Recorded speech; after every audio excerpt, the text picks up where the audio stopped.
Sir, पाक फौज के नए आर्मी चीफ आसिम मुनीर साहब ने आज अपने ओहदे का हल्फ जो है वो संभाल लिया है। इसके बाद मुल्की सियासत और मुल्की हालात को आप किस तरफ जाता देखते हैं? देखें, आज उन्होंने ओहदा संभाला जी। और ये पाकिस्तान के 17वें आर्मी चीफ।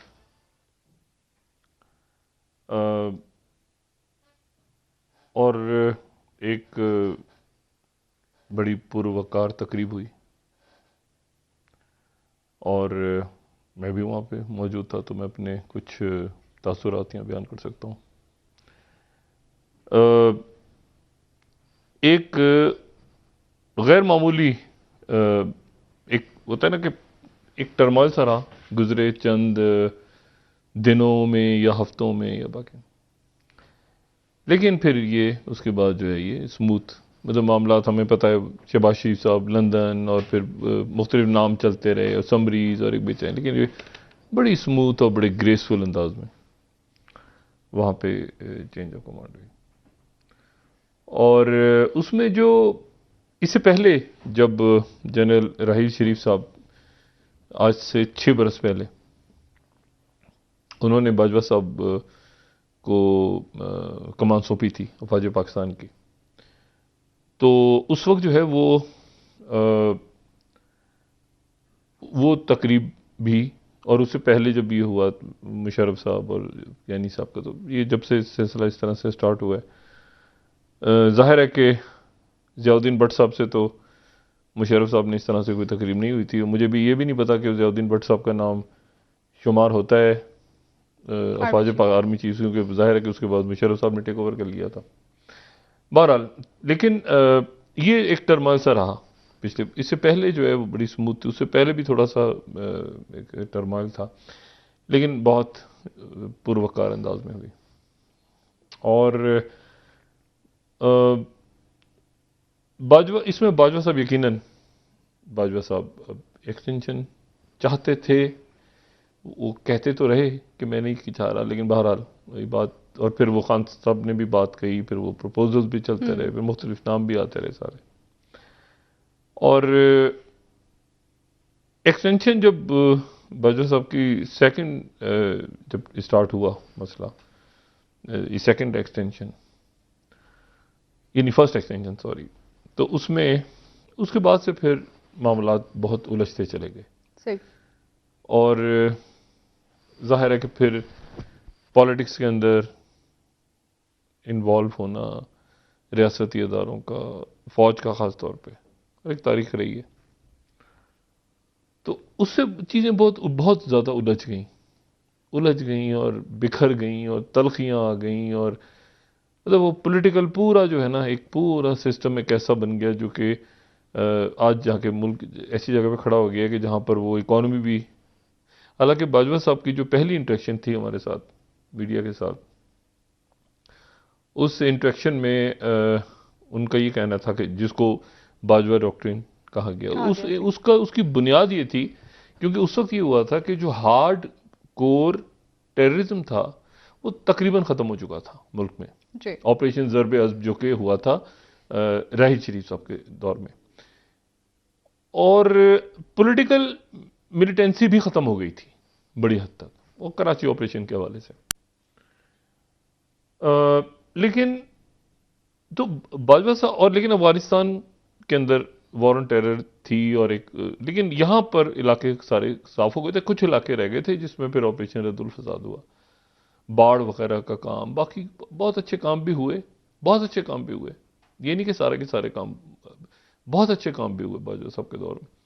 लेकिन ये जो पॉलिटिकल टर्मोइल और ये सारा जो गुफअप हुआ इकॉनमी का, और ये नहीं समझ आ सका कि इमरान खान साहब के साथ कितनी शख्सियात इस्टेब्लिशमेंट की तरफ से थी, कितनी शख्सियात जो थी वो इमरान खान साहब की पार्टी में खुद थी, कितने, मतलब ये पूछते मतलब मैं हकीकतन ये समझता रहा कि शौकत तरीन साहब जो हैं शायद वो मतलब शायद इस्टेब्लिशमेंट की तरफ से उनको कहा गया कि इमरान खान साहब, मुझे बहुत बाद में इल्म हुआ कि शौकत तरीन साहब तो इमरान खान साहब की अपनी चॉइस थे, और हफीज शेख साहब उनके साथ इस्टेब्लिशमेंट की तरफ से आए थे। तो वजीर ख़जाना को भी नहीं बैठ सके अपनी जगह पे। और आप देखें ना, पिछले चंद सालों में आप देखें तो कितने वज़राए ख़जाना, मईशत का हाल देखा है। मतलब आखिर में जाके वो फिर मईशत पे बात आ जाती है ना कि आपकी जो सिक्योरिटी है मुल्क की, वो मईशत से वाबस्ता है। और आज आप देखें तो मईशत कहाँ खड़ी है। अब आप देखें कि इसहाक डार साहब पे, यानी बाजवा साहब के दौर से हम स्टार्ट करते हैं, तो इसहाक डार साहब, मिफ्ता इस्माइल साहब, उसके बाद फिर दरमियान में केयर टेकर गवर्नमेंट में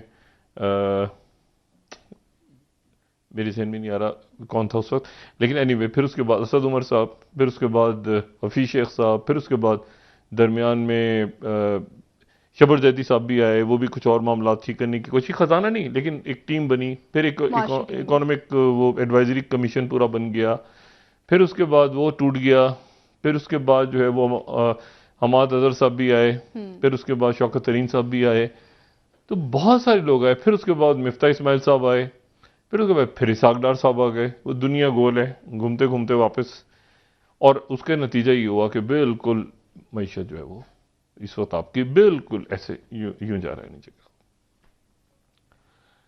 तो और बाजवा साहब की जो डॉक्ट्रिन थी उसका बुनियाद यही थी कि मुल्क की मईशत को, अगर मईशत मजबूत होगी तो मुल्क मजबूत होगा। और इसीलिए नवाज शरीफ साहब की जो गवर्नमेंट थी, तो उसमें बाजवा साहब ने स्टार्ट किया था इंटरेक्ट करना मुख्तलिफ माहिरीन माशियात के साथ।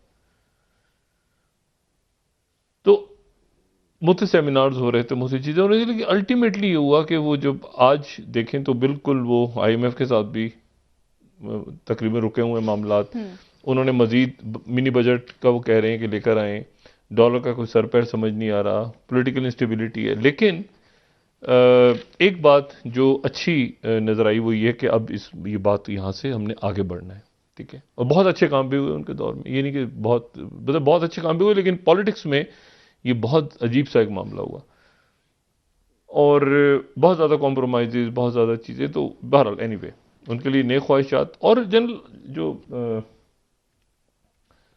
आसिम मुनीर साहब हैं हमारे नए आर्मी चीफ, वहाँ पर ये हुआ तकरीब में कि मैं तो ज़रा वहाँ तक उनसे तो नहीं हुई मुलाकात, लेकिन उनके जो उनके बैचमेट्स थे उनके साथ ज़रा गपशप लगी। अच्छा, कि आइडिया लेने की कोशिश की कि कैसे हैं वो।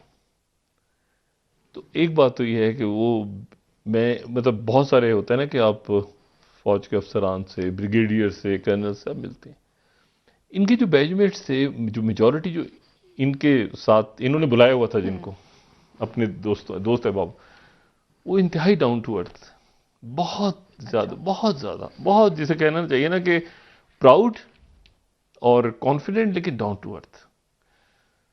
इनके दोस्त अहबाब जो थे वहां पे। अच्छा, मैंने बतौर शाहिद जो है ना, वो अपनी एक, मुझे फील होता है कि मेरी वो कॉन्स्टिट्यूएंसी बरकरार है अभी तक इस्टेब्लिशमेंट। और मेरी कॉन्स्टिट्यूएंसी जो है वो इस्टेब्लिशमेंट में फैमिलीज हैं।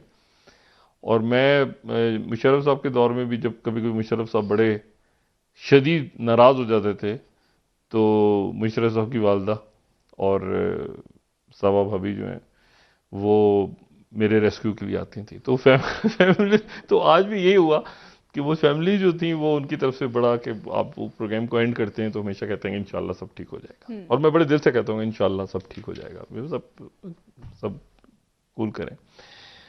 अच्छा जी, तो अब ये तो वहाँ एक तो ये बात नजर आई। दूसरी बात ये है कि जो मैं ये बात बड़े, मतलब मुझे पाकिस्तान के, अब ज़ाहिर चैलेंजेस बहुत सारे हैं, ये तो एक रवायती से बात है, बहुत चैलेंजेस हैं बहुत सारे, लेकिन अगर आप उसको गौर देखें तो बहुत चैलेंजेस नहीं है, क्योंकि ये सारे वो चैलेंजेस हैं जो हमने खुद ही इधर ही पैदा किए हुए हैं। मतलब मैन मेड क्राइसिस है ना, तो मैन मेड क्राइसिस को आप खुद ही यहाँ रिजॉल्व कर लें तो मसला हल हो जाएगा। भाई रीजनल लेवल पे हम वी आर ओके, ये इंटरनल टर्मोइल खत्म होगा ना जिस दिन, तो उस दिन आप फिर कोई स्ट्रक्चरल रिफॉर्म्स, ये अब देखें ना, अब क्या खबरें आ रही हैं एक ही वक्त में, एक ही वक्त खबर आ रही है कि वो नैब के केसेस खत्म कर दिए गए, नैब के केसेस खत्म हो गए, वो कोई कैंपेन चलनी है कि उसके इतने करोड़ रुपए हो गए, उसके इतने अरब रुपए उसके हो गए, इतने साथ ही चल रहा है कि जी जनाब वो मईशत बैठ रही है और चीज़ें महंगाई और IMF। अच्छा, एक उसमें एक और वाकया, मैं इस थोड़ा सा ज़रा, वो ये हुआ कि जनरल राहिल शरीफ वहाँ मौजूद थे, जी बिल्कुल उनको बड़े अरसे के बाद देखा। जनरल जुबैर हयात मौजूद थे, वहाँ पर जनरल कैनी साहब भी थे, और वहाँ पर जो है वो काफ़ी शख्सियात मौजूद थी। लेकिन वहाँ जो एक दिलचस्प चीज़ ये हुई, तो अच्छा, तो मैं इसलिए देखता हूँ कि एक तरह से उनको चैलेंजेस भी हैं बहुत सारे। हम्म। ये तो एक बात हो गई ना, हर एक को पता है कि हाफिज कुरान और ये सारा हम जानते हैं, और बड़ा माशाल्लाह ज़बरदस्त, और एमआई को भी, यानी फौज के अंदर, और आईएसआई को भी जी ये पहली शख्सियत है। सही। तो इसलिए वो जो एक व्यू होता है ना आपका, अंदर का भी बाहर का भी, वो उनका बड़ा क्लियर है।